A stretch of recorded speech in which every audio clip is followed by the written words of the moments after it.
If you're looking for something rare but instantly recognizable, stick around to discover another unicorn in the Rolex lineup.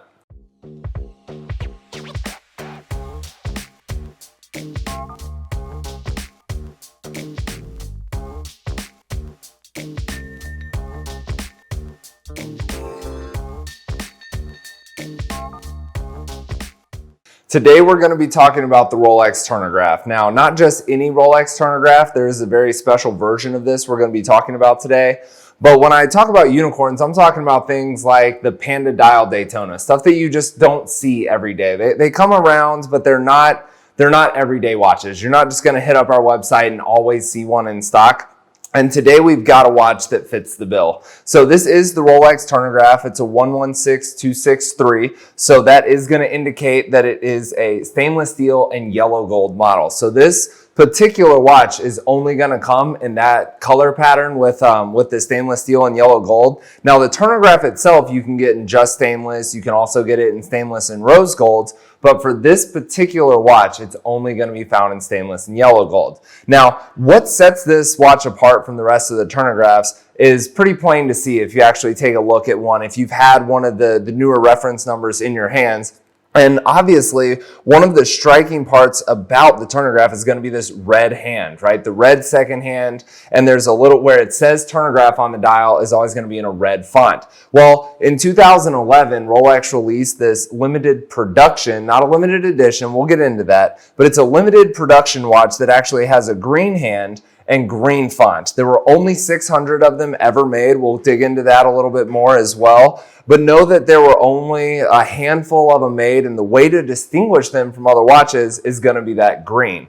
Now, for those of you that aren't familiar with the Turnograph as a watch and as a collection, it was the first Rolex tool watch. And of course, it qualifies as a tool watch simply because it has a rotating bezel, so it allows you to make calculations on the fly.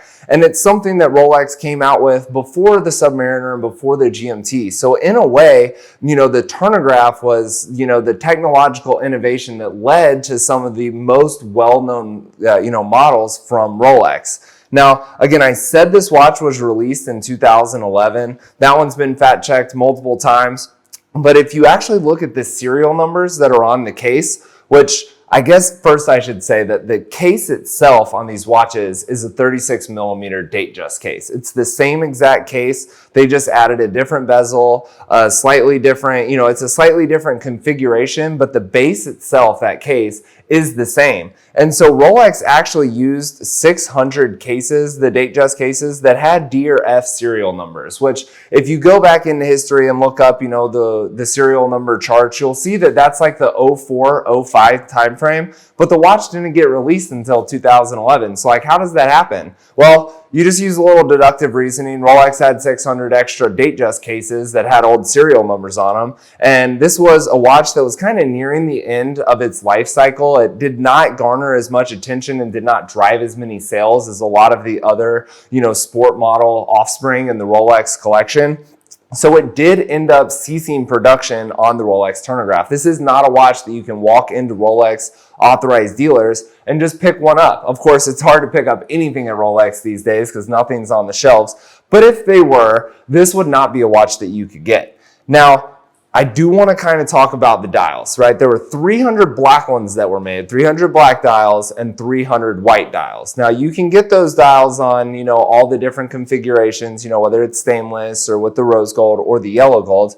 But on the black dial itself, there's a little subtle difference. If you really look closely, if you put them right next to each other, by the way, this is a stainless steel and yellow gold, and this is a stainless steel and rose gold. If you actually look at the shade of black, only the rose gold comes in what I would consider to be a true black dial. The stainless steel only model, as well as the stainless steel and yellow gold, if you look really closely, it's more of it's a charcoal color. It's a really dark gray, but it's not quite like a pure black like we would think of when we're really truthfully, describing colors. Now, of course, Rolex does advertise it as a black dial, but just know that it is a little bit off. Now, one of the things about Rolex, if you're not familiar with their service centers, there have been a lot of complaints about sending in a watch to the Rolex service center to get just a standard routine maintenance service. You know, they're going to clean it, lubricate it, throw some new seals in there. You get your watch back and they've replaced the dial and they've replaced the hands. You know, they call them service dials and service hands.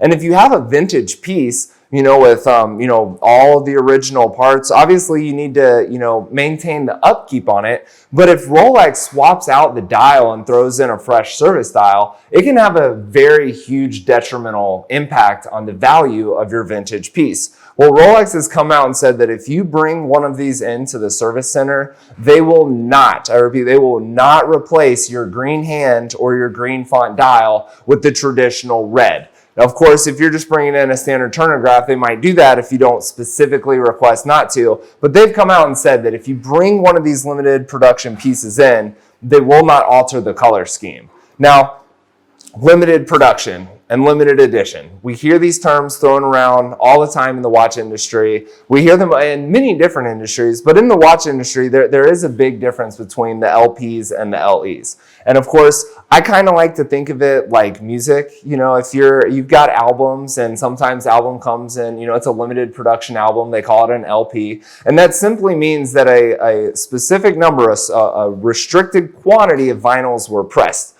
This is the same in the watch industry, right? Only 600 of these watches were minted. There will not be 601, there will not be 1,000, they will not come out and do it again. It's only going to be those 600. Now, a limited edition is still going to be a very restricted quantity, but it's going to be numbered, right? Where you can see this is the 212th out of 300 of the black ones. You know, most common example I can think of that just pops into the top of my head is going to be the 007 Seamaster by Omega. You'll see, you know, they made 1,007, you know, 3,007. It's some number 007. And so on the back of the case, it'll actually be engraved which number it is in that limited edition series. This is not like that. They did not number these watches. You're not going to find this is, you know, the 12th or the, you know, 300th. This is one of 300. It's known that that's how many they make, but you don't know which one it was. Now, we've only ever come across one of these, and this will be the only one we ever do come across. It is that rare. It was only released to the Japanese market. It was not released worldwide. It was a very limited production meant specifically for that market. Obviously, once they get, you know, sold, they kind of trickle out through the rest of the industry. So one of them has made its way back to the States, and we have it, you know, for sale on the website. I'm not sure what the stock number is of this one, but if you just type in Turnograph, or if you type in 116263, it will pop up. It'll be instantly recognizable by that green hand.